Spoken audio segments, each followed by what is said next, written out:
खुलुमबाय। आंनि मुङा थरायना प्रतिभा बिस्मित, गामि मंगलियान खान्थालगुरि, जिल्ला चिरां। खन्थाइ बिबारनि बानजायनायाव गाव सुजुनाय खन्थाइ आवरायनाय बादायलायनायाव आंबो बाहागो लाबाय। खन्थाइनि मुं सिमांनि राजखुंगुर। नों आंनि सिमांनि राजखुंगुर, अराय नुजाफै सिमांफुरियावल', मोगथाङाव दाफै। सिमाङावनो जों सानैजों जागोन जुलि। दायना मोखांनि मुखा गाननाय हुथुसुरिया हाजार मानसिया नोंनि हायना गोनां महरखौ मनग्लाबगोन। फागुननि जावलिया बारा नोंखौ बुखारलांगोन। सावन दाननि गोसा सान्दुङा नोंखौ खामलाबगोन।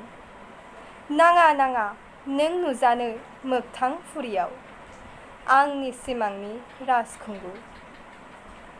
गावदां अखाफोरनि निजोम सोराङाव जों सानैजों गोजोनै थागोन। गोजोन संसारनि संदाननानै सनानि दिङायाव गाखोनानै लैथो बारलांगोन। नुहुरस'यै हादोराव जावलांगोन, जेराव दं गोजोन आरो गोजोन। गोजोन्थों।